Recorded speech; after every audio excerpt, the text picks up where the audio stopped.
Olá, meus amigos. Olá, igreja abençoada. Estamos chegando no final do ano, estamos chegando no último mês aí de estudos de nossa célula para esse ano.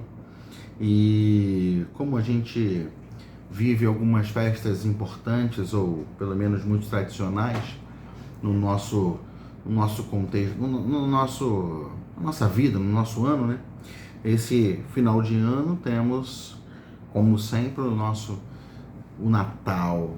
O Natal é uma data tão especial, uma data tão marcante, uma data que tem múltiplos significados, apesar de propor um significado apenas, né?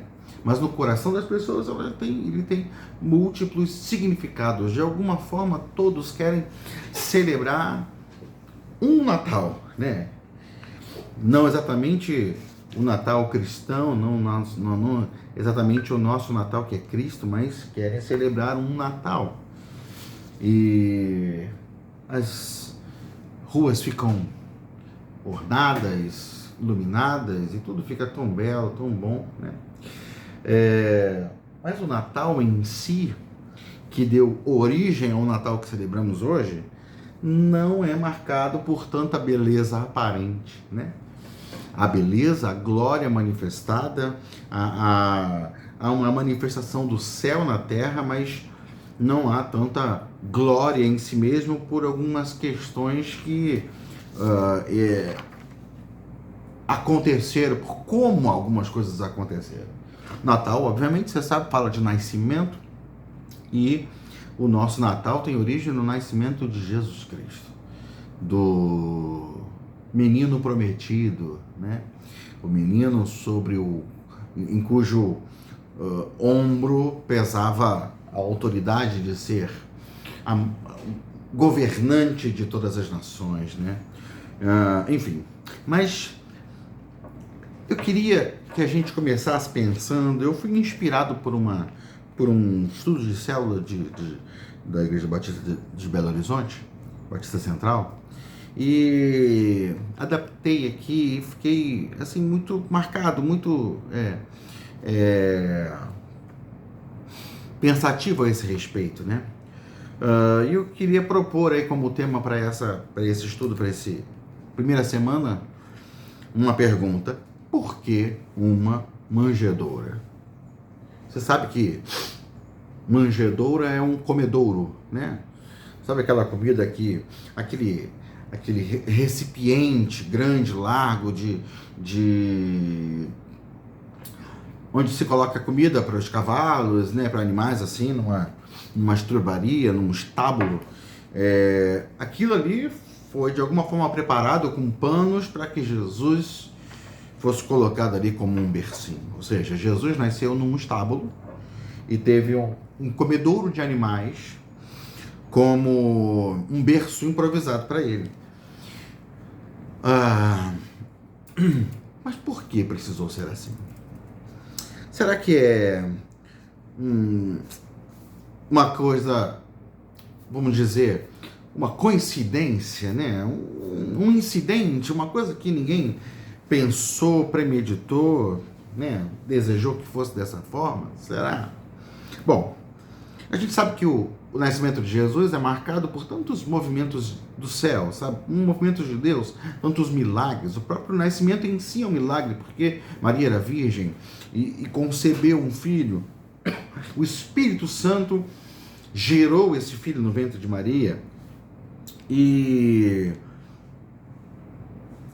todo esse cenário de milagre acontecendo, e de repente, será que Deus chegou no seu limite de milagre? Será que ele extrapolou o seu limite? Ou ficou sem energia, sem força, descarregou a bateria? Naquele momento ele não podia fazer nada?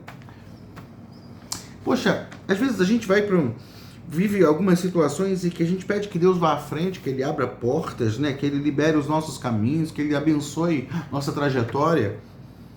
E por uma obrigação da realização de um censo exigido, né, pelo governo, e aí José está indo para sua terra de origem, para Belém, e lá ele vai vai passar por esse censo, né? E aí, nesse processo, ele foi obrigado, naquele momento, a pegar sua esposa, ou a esposa, a mulher que estava prometida a ele como esposa e que estava grávida. Ele pega Maria e leva para aquela região, para eles obedecerem aquele chamado a um censo da população. E chega naquele momento ali em Belém, eles não acham uma vaga na hospedagem. Mas Deus é suficientemente poderoso para abrir portas onde não existem portas, para abrir caminho onde não existe caminho. Como que Deus não providenciou? Deus que já sabia tudo, como ele não deixou preparado, como ele não deixou alguma situação já encaminhada, engatilhada para que uma vaga se abrisse, para que Jesus nascesse com mais dignidade. Eu não digo, obviamente, que José não tinha como pagar, de repente, a suíte presidencial de um hotel de Belém, né? Mas, em alguma hospedaria, ele precisava de, simplesmente, um quarto, uma cama, um lugar para repousar. E sua esposa estava grávida e precisava disso, veio de uma viagem.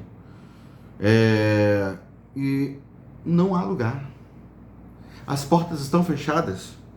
Sabe aquela situação em que muitos de nós diriam assim: Deus, o Senhor me abandonou? O Senhor não está comigo? Enfim, José e Maria chegam naquele lugar. Não há lugar para eles ficarem. Eles não sabem o que fazer. E se não dá para piorar o que já está ruim, quem disse? Maria entrou em trabalho de parto. O Deus que tudo vê, aparentemente nada fez. Deixou que as coisas seguissem aquele rumo, seguissem aquela trajetória. E Maria teve a criança ali, no lugar que eles conseguiram entrar. Naquilo que foi mais perto de um abrigo para eles, ela teve um bebê ali, num estábulo, num lugar de animais, num lugar mal cheiroso, certamente. Num lugar absolutamente inapropriado. Se nós temos hoje, quando meus filhos nasceram, a gente ficava com um mês, um filho em casa. Passou um mês, a gente já estava apresentando nosso filho na igreja.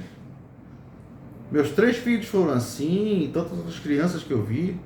Mas hoje há um medo de bactérias e uma necessidade de vacinas, e eu não estou questionando isso, é uma questão de entender o nosso tempo e o nosso momento, mas as crianças vão cada vez mais tarde para serem apresentadas, porque o medo das bactérias, o medo, sei lá, do que pode estar no ar e dar problema, é muito grande, a preocupação é muito grande. Bom, se tem um lugar para ter bactéria, para ter vírus flutuante ali no ar, é um lugar como aquele. Um lugar onde naturalmente há uma despreocupação com faxinas, porque é um lugar para animais. Por mais limpo que o dono do estábulo seja, é um lugar para animais. E aí, os animais não eram como hoje, que tomam banhozinho, com muitos perfuminhos, e botam lacinhos, e deitam nos nossos sofás, e nos abraçam, nos acordam no amanhecer, nos acordam com lambidinhas em nossa cama, muitas vezes deita do nosso lado. Enfim, ainda que a gente não esteja falando desse tipo de animal, naquela época certamente não era assim, e não se tinha todo esse cuidado com a higiene, ou seja, todo aquele ambiente absolutamente inapropriado. Deus viu isso, Deus sabia disso, Deus não se moveu quanto a isso, pelo contrário, parece que ele se moveu para isso. Parece que esse era o plano desde o começo. Parece que esse era o plano desde sempre. Permitir que Jesus nascesse numa estrebaria e fosse colocado num comedouro de animais. Por quê? Talvez a grande razão de Deus permitir que Jesus nascesse naquele lugar tão indigno, para qualquer pessoa, principalmente para o Filho de Deus nascer, é para mostrar exatamente como é o nosso coração. Para mostrar onde Jesus se dispôs a nascer, para transformar, para mudar. Ele se dispôs a vir morar em lugares tão fétidos e podres como nossa própria vida. O pecado nos corrompeu e nos encheu de imundície. E isso não impediu Jesus de vir e de desejar nascer nos ambientes mais sujos. Não porque ele quer sujeira ao redor de si, mas porque ele quer transformar realidades, quer transformar ambientes, quer transformar cenários de vida, quer transformar o nosso coração. O texto de Efésios, no capítulo 2, a partir do verso 1, vai dizer assim: vocês estavam mortos em suas transgressões e pecados, nos quais costumavam viver quando seguiam a presente ordem deste mundo e o príncipe do poder do ar, o espírito que agora está atuando nos que vivem na desobediência. Anteriormente, todos nós também vivíamos entre eles, satisfazendo as vontades da nossa carne, seguindo os seus desejos e pensamentos. Como os outros, éramos por natureza merecedores da ira. Todavia, Deus, que é rico em misericórdia, pelo grande amor com que nos amou, deu-nos vida com Cristo quando ainda estávamos mortos em transgressões. Pela graça vocês são salvos. Deus os ressuscitou com Cristo e com Ele nos fez assentar nas regiões celestiais em Cristo Jesus para mostrar nas eras que hão de vir a incomparável riqueza de sua graça demonstrada em sua bondade para conosco em Cristo Jesus. Veja, nós fomos encontrados mortos em pecados, em delitos. Nós estávamos seguindo o mundo e o príncipe da potestade do ar.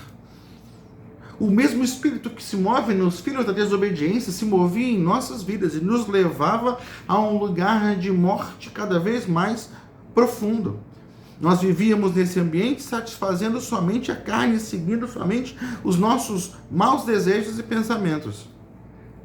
Éramos todos merecedores da ira, não merecedores de graça, não merecedores de misericórdia, não merecedores de amor, não merecedores de atenção, mas merecedores da ira.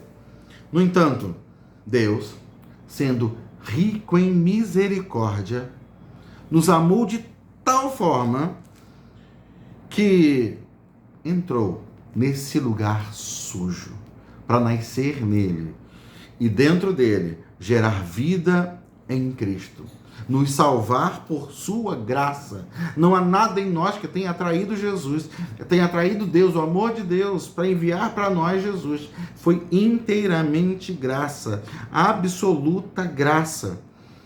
E Ele pega a gente nesse lugar de imundície e podridão e nos faz reis junto com Ele, nos faz filhos de Deus e nos leva a assentar em regiões celestiais em Cristo. Para quê?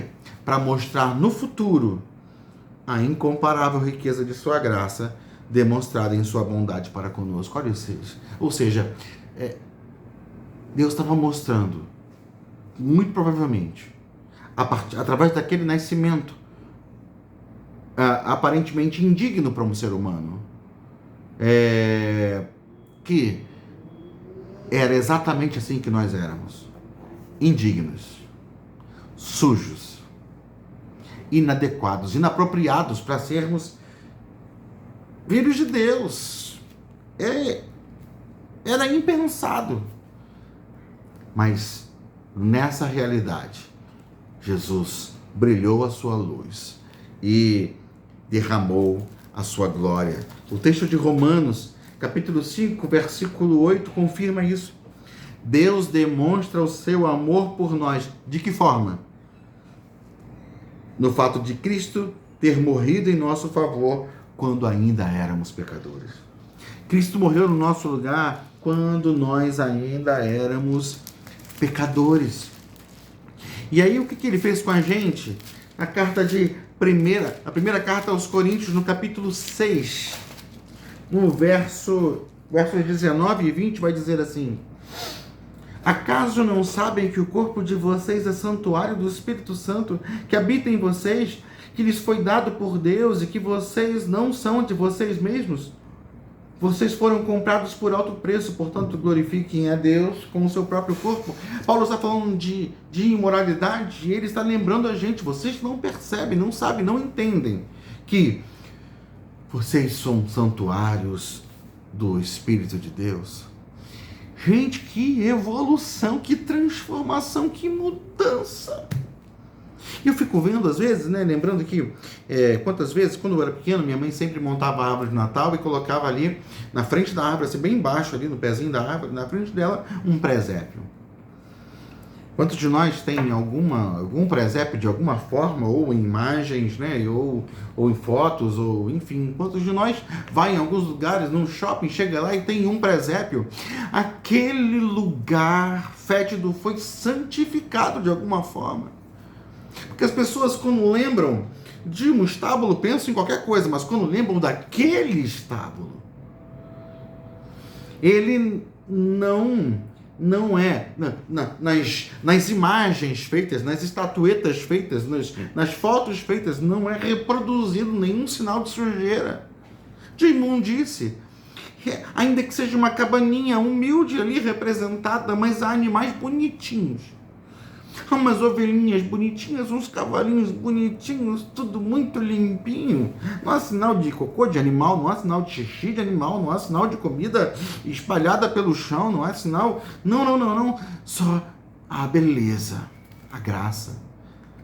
Porque Jesus, o nascimento dele naquele lugar, santificou aquele lugar de alguma forma. Pelo menos aos nossos olhos. E da mesma forma, Jesus pegou ambientes com tanta impureza, com tanta sujeira, com tanta maldade, como o nosso coração, e decidiu nascer nele, e transformá-lo, e limpá-lo, e torná-lo seu santuário, a sua casa, a sua morada. Olha, se tem uma coisa que deve nos fazer gratos, é essa verdade. Eu desejo que Deus abençoe muito você nessa semana e que você abra o mês de dezembro com esse senso de gratidão. Os filmes, as séries, a televisão, fala sobre tal espírito de Natal, onde todo mundo fica bonzinho com todo mundo, onde tudo é tão bom, uma época de perdão, de amizade, de reunir pessoas e famílias. Isso é legal, mas a gente sabe de mais coisa. A gente conhece mais dessa história. A gente conhece a verdade por trás de toda essa celebração. A gente conhece a história de um amor tão além da nossa compreensão, mas que foi dedicado a nós, derramado sobre nós, através de Cristo, que se fez homem em nosso lugar, que escolheu não só nascer num lugar aparentemente tão indigno, mas escolheu se humilhar, ser servo, escolheu ser obediente até a morte de cruz. Hoje, ele não é mais o bebezinho na manjedoura. Ele é o Rei dos Reis, o Senhor dos Senhores, aquele cujo nome está acima de todo nome, e ele será louvado por toda a eternidade. Nós sabemos, nós temos mais informações. Seja grato ao Senhor e que essa célula seja uma bênção, sobretudo para você pensar em como está o seu coração. Será que Jesus tem encontrado sua vida lotada, assim como estavam lotadas as estrebarias de Belém? As estrebarias de Belém. Assim como estavam lotadas as hospedarias de Belém, será que seu coração está lotado de coisas? Será que o teu coração está cheio de você mesmo? Ou tem espaço aí no seu coração para Jesus habitar e governar? Pense nisso, ore por isso, abra seu coração e que essa célula seja uma grande bênção, em nome de Jesus. Amém. Deus abençoe você, igreja.